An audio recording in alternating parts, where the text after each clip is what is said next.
Greetings. This is video number 6 of the poem Savitri by Sri Aurobindo. And this, what I'm about to read, is Canto 4 of Book 2, The Kingdoms of the Little Life.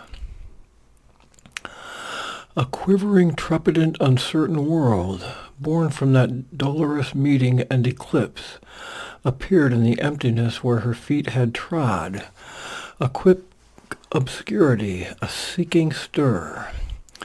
There was a writhing of half-conscious force, hardly awakened from the unconscious sleep, tied to an instinct-driven ignorance, to find itself and find its hold on things.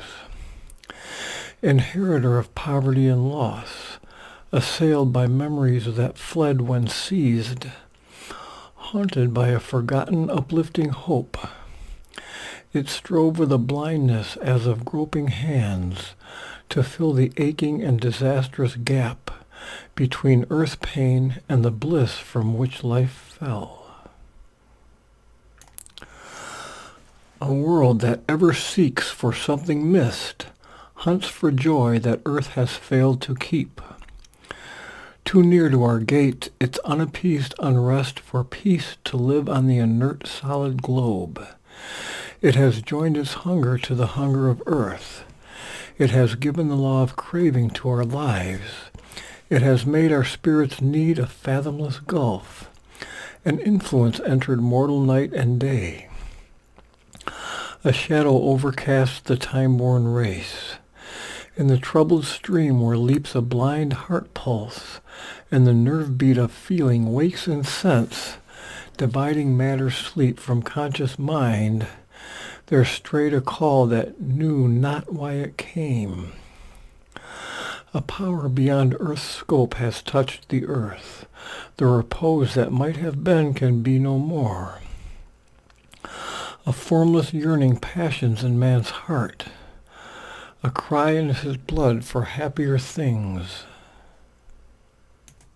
Else could he roam on a free sunlit soil, with the childlike pain-forgetting mind of beasts, or live happy, unmoved like flowers and trees.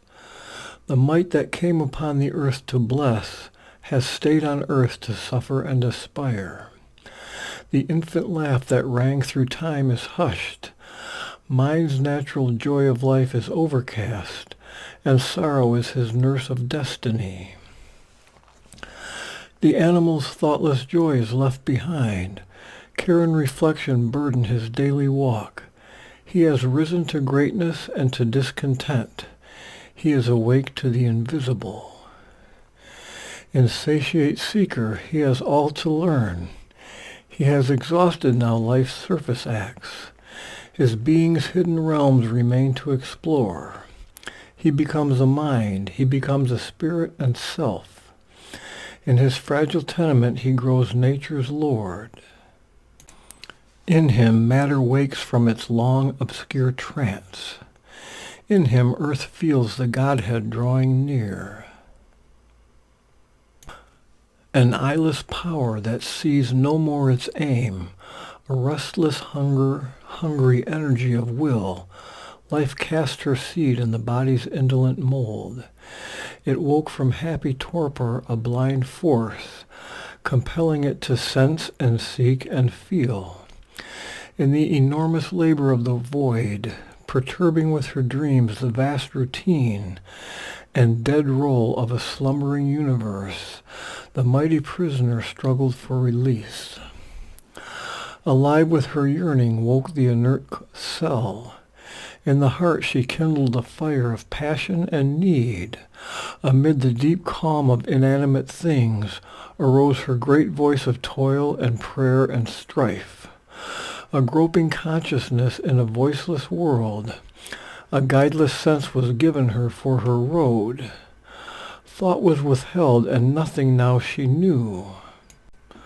But all the unknown was hers to feel and clasp. Obeying the push of unborn things toward birth, out of her seal of insentient life she broke, in her substance of unthinking, mute soul strength that cannot utter what its depths divine, awoke a blind necessity to know. The chain that bound her she made her instrument. Instinct was hers, the chrysalis of truth, and effort and growth and striving nescience. Inflicting on the body desire and hope, imposing on consciousness, she brought into matter's dull tenacity her anguished claim to her lost sovereign right. Matter's dull tenacity. Her tireless search, her vexed, uneasy heart, her wandering, unsure steps, her cry for change, adorer of a joy without a name, in her obscure cathedral of delight, to dim dwarf gods she offers secret rites, but vain, unending is the sacrifice. The priest, an ignorant mage who only makes futile mutations in the altar's plan, and casts blind hopes into a powerless flame. A burden of transient gains weighs down her steps, and hardly under that load can she advance. But the hours cry to her. She travels on, passing from thought to thought, from want to want. Her greatest progress is a deepened need. Matter dissatisfied, she turns to mind. She conquers earth, her field, then claims the heavens. Insensible, breaking the work she has done, the stumbling ages over her labor pass. But still no great transforming light came down, and no revealing rapture touched her fall. Only a glimmer sometimes splits mind's sky, justifying the ambiguous providence that makes of night a path to unknown dawns, or a dark clue to some diviner state. In nescience began her mighty task. In ignorance she pursues the unfinished work, for knowledge gropes but meets not wisdom's face. Ascending slowly with unconscious steps, a foundling of the gods, she wanders here like a child's soul left near the gates of hell, fumbling through a fog in search of paradise. In this slow ascension he must follow her pace, even from her faint and dim subconscious start. So only can earth's last salvation come. For so only could he know the obscure cause of all that holds us back and baffles God in the jailed delivery of the imprisoned soul. Along swift paths of fall through dangerous gates, he chanced into a gray obscurity teeming with instincts from the mindless gulfs that push to wear a form and win a place. Life here was intimate with death and night, and ate at death's food that she might breathe a while. She was their inmate and adopted waif, accepting subconscience, in dumb darkness's reign a sojourner, she hoped not any more. There, far away from truth and luminous thought, he saw the original seat, the separate birth of the dethroned, deformed, and suffering power. An unhappy face of falsity made true, a contradiction of our divine birth. Indifferent to beauty and to light, parading she flaunted her animal disgrace, unhelped by camouflage, brutal and bare, an authentic image recognized and signed of her outcast force exiled from heaven and hope, fallen, glorying in the vileness of her state, the grovel of a strength once half divine, the graceless squalor of her beast desires, the staring visage of her ignorance, the naked body of her poverty. Here first she crawled out from her cabin of mud, where she had lain inconscient, rigid, mute. Its narrowness and torpor held her still. A darkness clung to her, uneffaced by light. There neared no touch redeeming from above. The upward look was alien to her sight. Forgotten and fearless godhead of her walk, renounced was the glory and felicity, the adventure in the dangerous fields of time. Hardly she availed, wallowing, to bear and live. A wide, unquiet mist of seeking space, a rayless region swallowed in vague swaths that seemed unnamed, unbodied, and unhoused, a swaddled, visionless, and formless mind asked for a body to translate its soul. Its prayer denied, it fumbled after thought. As yet not powered to think, hardly to live, it opened into a weird and pygmy world where this unhappy magic had its source. On dim confines where life and matter meet, he wandered among things half seen, half guessed, pursued by ungrasped beginnings and lost ends. Their life was born but died before it could live. There was no solid ground, no constant drift. Only some flame of mindless will had power. Himself was dim to himself, half felt, obscure, as if in the struggle of the void to be. In strange domains were always living sense, but mastering thought was not, nor cause, nor rule. Only a crude child heart cried for toys of bliss. Mind flickered, a disordered infant glow. A random shapeless energies drove towards form and took each wisp fire for a guiding sun. This blindfold force could place no thinking step. Asking for light, she followed darkness's clue. An inconscient power groped toward consciousness. Matter smitten by matter glimmered to sense.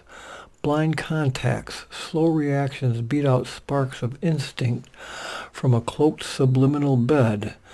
Sensations crowded, dumb substitutes for thought. Perception answered nature's waking blows, but still was a mechanical response. A jerk, a leap, a start in nature's dream.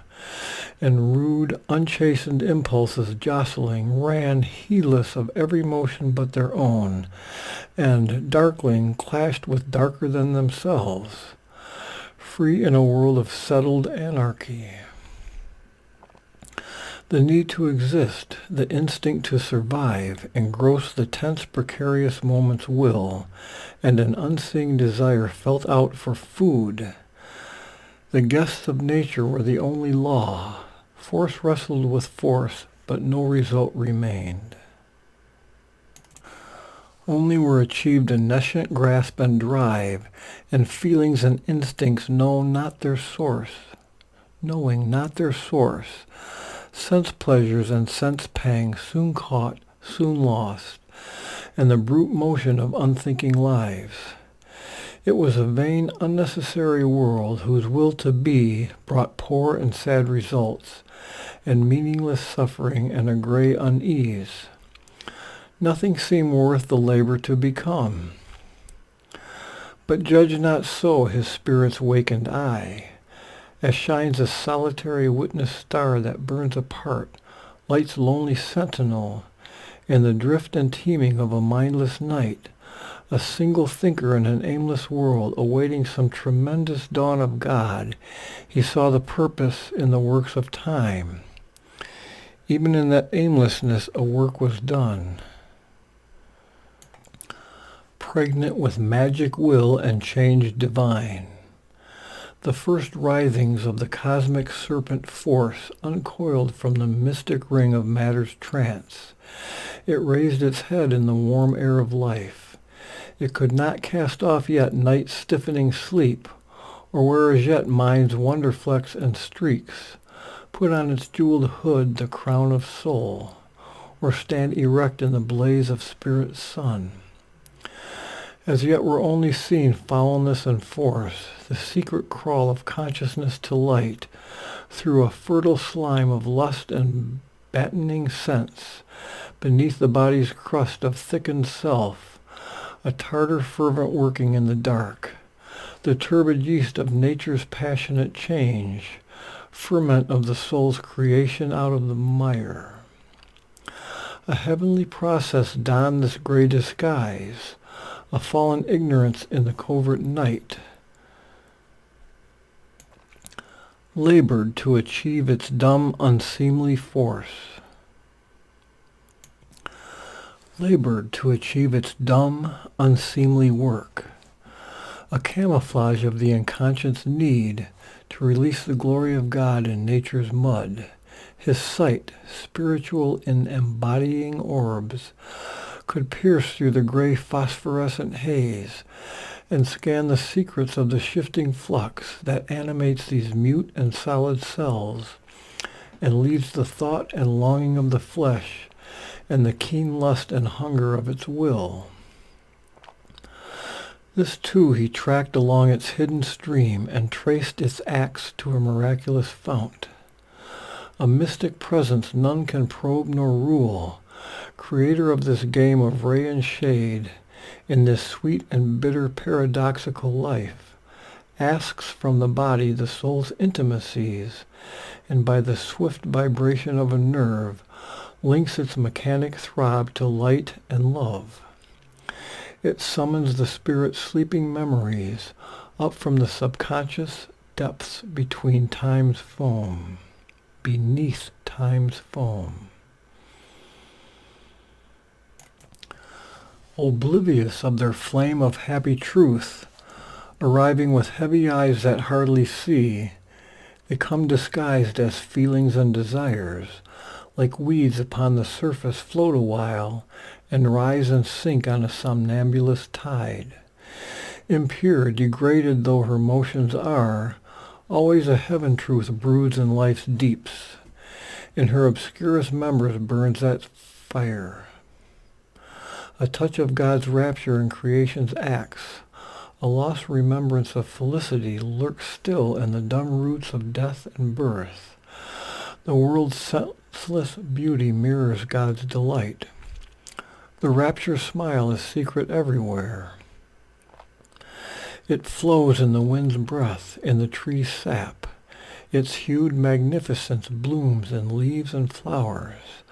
When life broke through it, its half drowse in the plant that feels and suffers but cannot move or cry.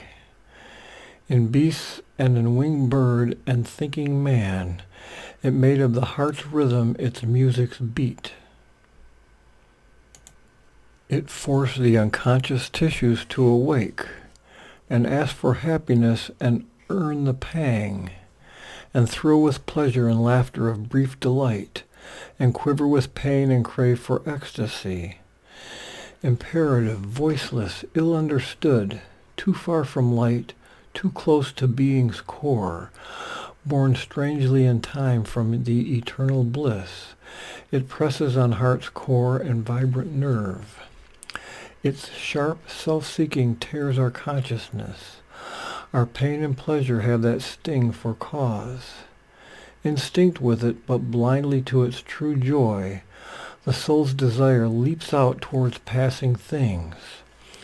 All nature's longing drive none can resist, comes surging through the blood and quickened sense. An ecstasy of the infinite is her cause. It turns in us to finite loves and lusts, the will to conquer and have, to seize and keep, to enlarge life's room and scope and pleasure's range, to battle and overcome and make one's own, the hope to mix one's joy with others' joy, a yearning to possess and be possessed, to enjoy and be enjoyed, to feel, to live. Here was its early brief attempt to be, its rapid end of momentary delight, whose stamp of failure haunts all ignorant life. Inflicting still its habit on the cells, the phantom of a dark and evil start, ghost-like pursues all that we dream and do. Although on earth our firm established lives, a working of habit or a sense of law, a steady repetition in in the flux, yet are its roots of will ever the same. These passions are the stuff of which we are made. This was the first cry of the awakening world. It clings around us still and clamps the God, even when reason is born and soul takes form. In beast and reptile and in thinking man, it lasts and is the fount of all their life. This too was needed that breath and living might be. The spirit in a finite ignorant world must rescue so its prisoned consciousness, forced out in little jets at quivering points from the unconscience-sealed infinitude. Then slowly it gathers mass, looks up at light. This nature lives tied to its origin. A clutch of nether force is on her still. Out of unconscious depths her instincts leap.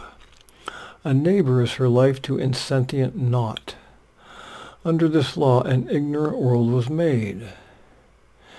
In the enigma of the darkened vasts, in the passion and self-loss of the infinite, when all was plunged in the negating void, non-being's night could never have been saved. If being had not plunged into the dark, carrying with it its triple mystic cross, invoking in world time the timeless truth, bliss changed to sorrow, knowledge made ignorant, God's force turned into a child's helplessness, can bring down heaven by their sacrifice. A contradiction found the base of life. The eternal, the divine reality has faced itself with its own contraries. Being became the void, and conscious force nescience and walk of a blind energy, and ecstasy took the figure of world pain. In a mysterious dispensation's law, a wisdom that prepares its far-off ends, plans so to start her slow aeonic game. A blindfold search and wrestle and fumbling clasp of half-seen nature and a hidden soul, a game of hide-and-seek in twilit rooms, a play of love and hate and fear and hope, continues in the nursery of mind, its hard and heavy romp of self-born twins. At last the struggling energy can emerge and meet the voiceless being in wider fields. Then can they see and speak, and, breast to breast, in a larger consciousness, a clearer light, the two embrace and strive, and each know each, regarding closer now the playmate's face. Even in these formless coilings he could feel matter's response to an infant stir of soul. In nature he saw the mighty spirit concealed, watched the weak birth of a tremendous force, pursued the riddle of Godhead's tentative pace, heard the faint rhythms of a great unborn muse. Then came a firier breath of waking life, and there arose from the dim gulf of things the strange creations of a thinking sense, existences half real and half dream. A life was there that hoped not to survive. Beings were born who perished without trace. Events that were a formless drama's limbs, and actions driven by a blind creature will. A seeking power found out its road to form. Patterns were built of love and joy and pain, and symbol figures for the moods of life. An insect hedonism fluttered and crawled and basked in a sunlit nature's surface thrills, and dragon raptures, python agonies, crawled in the marsh and mire and licked the sun. Huge armored strengths shook a frail quaking ground, giant puissant creatures with a dwarfish brain, and pygmy tribes imposed their small life drift. In a dwarf model of humanity, nature now launched the extreme experience and master point of her design's caprice. Luminous results of her half-conscious climb, or rungs twixt her sublimities and grotesques, too massive from infinitesimal shapes, to a subtle balancing of body and soul, to an order of intelligent littleness.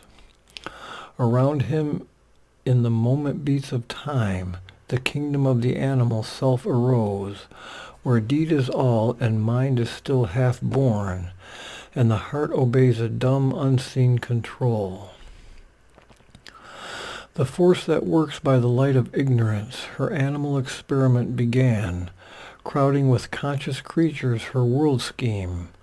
But to the outward only they were alive, only they replied to touches and surfaces, and to the prick of need that drove their lives. A body that knew not its own soul within, there lived and longed, had wrath and joy and grief. A mind was there that met the objective world as if a stranger or enemy at its door. Its thoughts were kneaded by the shocks of sense. It captured not the spirit in the form. It entered not the heart of what it saw. It looked not for the power behind the act. It studied not the hidden motives in things, nor strove to find the meaning of it all. Beings were there who wore a human form. Absorbed, they lived in the passion of the scene, but knew not who they were or why they lived. Content to breathe, to feel, to sense, to act, life had for them no aim save nature's joy, and the stimulus and delight of outer things, identified with the spirit's outward shell.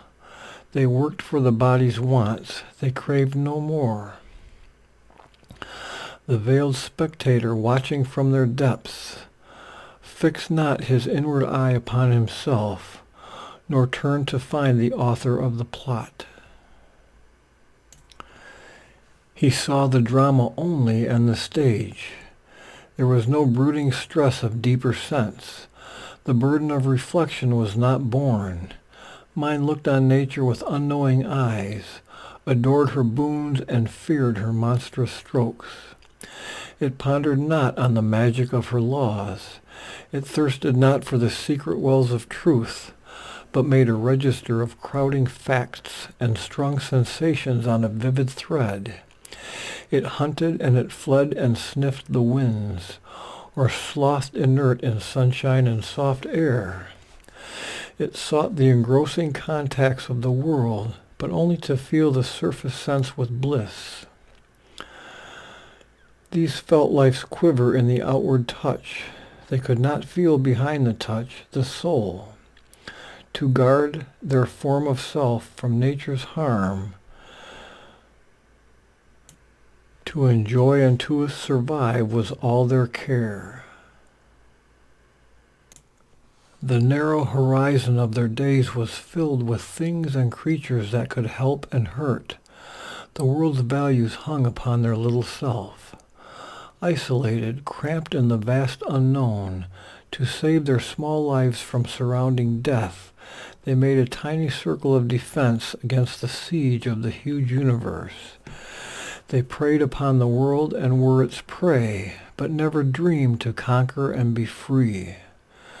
Obeying the world power's hints and firm taboos, a scanty part they drew from their rich store.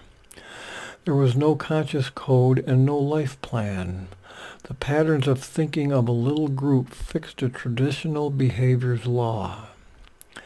Ignorant of a soul save as a wraith within, tied to a mechanism of unchanging lives, and to a dull, usual sense and feelings beat, they turned in grooves of animal desire.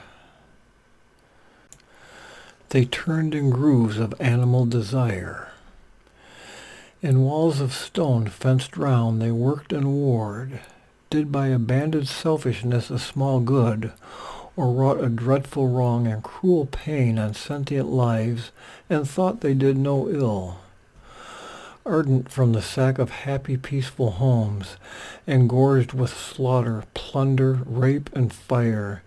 They made of human selves their helpless prey, a drove of captives led to lifelong woe, or torture a spectacle made and holiday, mocking or thrilled by their tortured victims' pangs, admiring themselves as titans and as gods.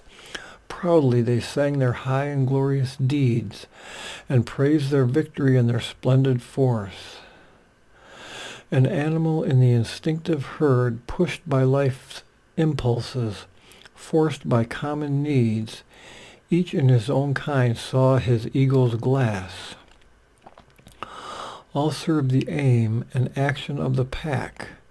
Those like himself, by blood or custom kin, to him were parts of his life, his adjunct selves, his personal nebula's constituent stars, satellite companions of his solar eye. A master of his life's environment, a leader of a huddled human mass, hurting for safety on a dangerous earth, he gathered them round him as if minor powers to make a common front against the world, or, weak in soul on an indifferent earth, as a fortress for his undefended heart, or else to heal his body's loneliness. In others than his kind he sensed a foe, an alien unlike force to shun and fear, a stranger and adversary to hate and slay. Or he lived as lives the solitary brute, at war with all he bore his single fate. Absorbed in the present act, the fleeting days, none thought to look beyond the hour's gains, or dream to make this earth a fairer world, or felt some touch divine surprise his heart. The gladness that the fugitive moment gave, the desire grasped, the bliss, the experience won. Movement and speed and strength were joy enough, and bodily longing shared and quarrel and play, and tears and laughter and the need called love.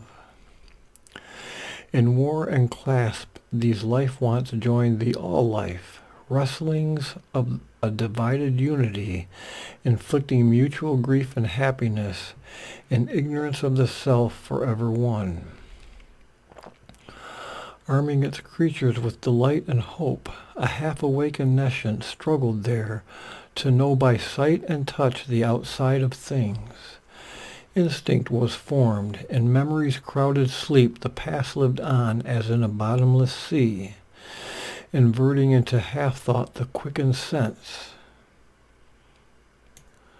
She felt for truth with fumbling hands, clutched to her the little she could reach and seize, and put aside in her subconscious cave. So must the dim being grow in light and force, and rise to his higher destiny at last, look up to God and round at the universe, and learn by failure and progress, by fall and battle with environment and doom, by suffering discover his deep soul, and by possession grow his own vasts. S&M. Halfway she stopped and found her path no more. Still nothing was achieved but to begin, yet finished seemed the circle of her force. Only she had beaten out sparks of ignorance. Only the life could think and not the mind. Only the sense could feel and not the soul. Only was lit some heat of the flame of life, some joy to be, some rapturous leaps of sense. All was an impetus of half-conscious force, a spirit sprawling drowned in dense life foam, a vague self-grasping at the shape of things. Behind all, moves seeking for vessels to hold a first raw vintage of the grapes of God. On earth's mud a splinth of the supernal bliss, intoxicating the stupefied soul and mind, a heady wine of rapture dark and crude, dim, uncast yet into spiritual form, obscure inhabitant of the world's blind core, an unborn Godhead's will, a mute desire. A third creation now revealed its face.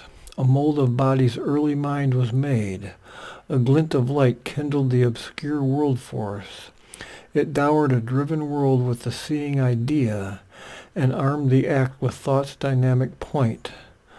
A small thinking being watched the works of time, a difficult evolution from below,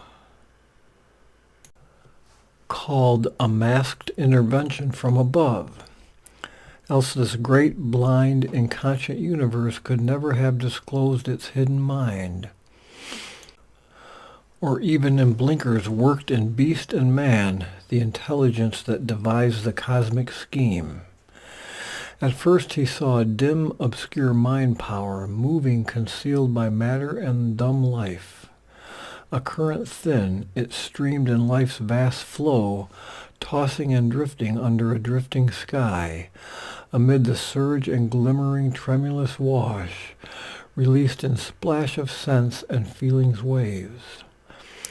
In the deep midst of an insentient world, its huddled waves and foam of consciousness ran, pressing and eddying through a narrow strait, carrying experience in its crowded pace. It flowed emerging into upper light, from the deep pool of its subliminal birth, to reach some high existence still unborn. To reach its high existence still unknown. There was no thinking self, aim there was none. All was unorganized stress and seekings vague. Only to the unstable surface rose sensations, stabs and edges of desire, and passion's leaps and brief emotions' cries, a casual colloquy of flesh with flesh, a murmur of heart to longing wordless heart, glimmerings of knowledge with no shape of thought, and jets of subconscious will or hunger's pulse. All was dim sparkle on a foaming top.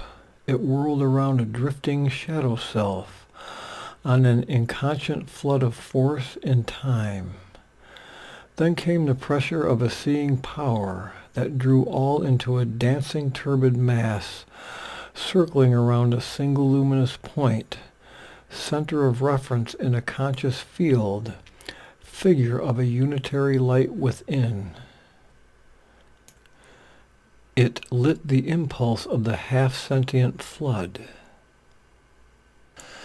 Even an illusion gave of fixity, as if a sea could serve as firm soil. That strange observing power imposed its sight.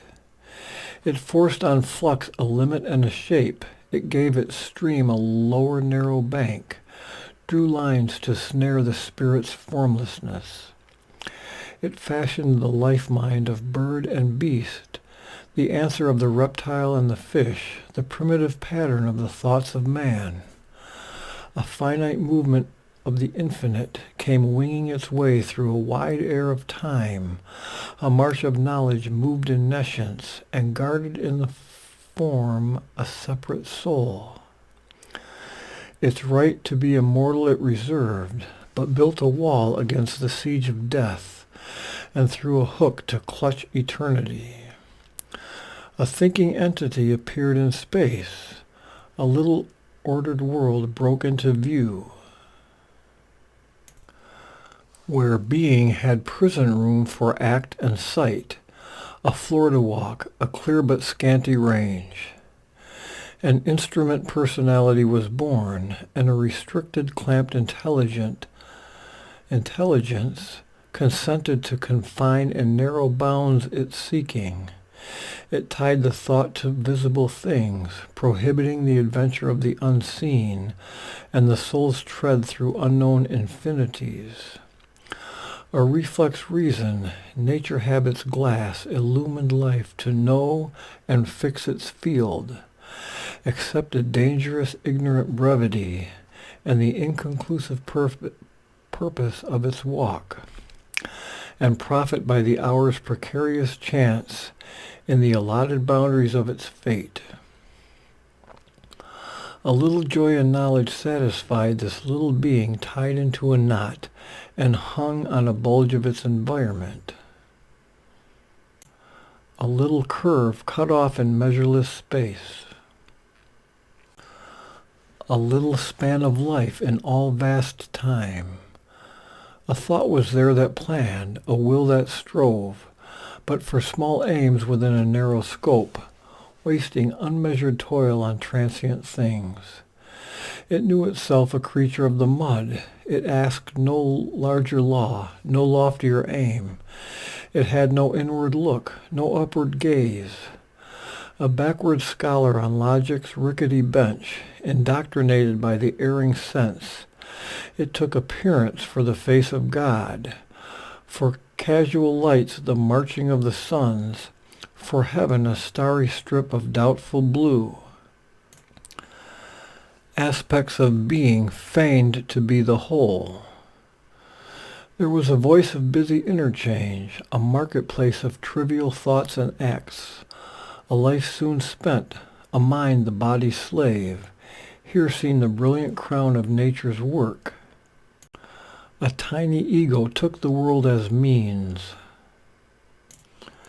to sate a while dwarf lusts and brief desires. In a death-closed passage saw life start and end, and as though a blind alley were creation signed, as if for this the soul had coveted birth in the wonderland of a self-creating world and the opportunities of cosmic space. This creature passionate only to survive, fettered to puny thoughts with no wide range, and to the body's needs and pangs and joys, this fire growing by its fuel's death, increased by what it seized and made its own, it gathered and grew and gave itself to none. Only it hoped for greatness in its den, and pleasure and victory in small fields of power, and conquest of life-room for self and kin, an animal limited by its feeding space. It knew not the immortal in its house. It had no greater, deeper cause to live. In limits only it was powerful, acute to capture truth for outward use. Its knowledge was the body's instrument. Absorbed in the little works of its prison house, it turned around the same unchanging points in the same circle of interest and desire, but thought itself the master of its jail.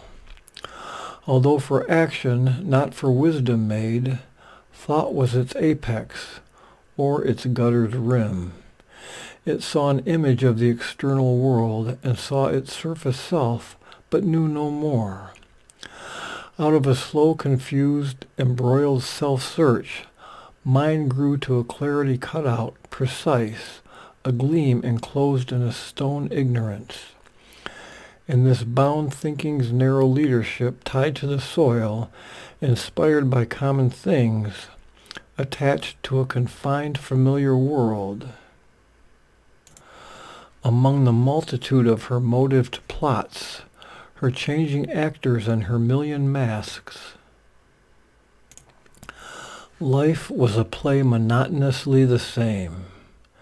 There was no vast perspectives of the spirit, no swift invasions of unknown delight, no golden distances of wide release. This petty state resembled our human days, but fixed to eternity of changeless type, a moment's movement doomed to last through time. Existence bridge-like spanned the inconscient gulfs, a half-illumined building in a mist, which from a void of form arose to sight, and jutted out into a void of soul. A little light in a great darkness born, life knew not where it went, nor whence it came. Around all floated still the nescient haze. That is the end of Canto 4 of Book 2, the end of video number 6.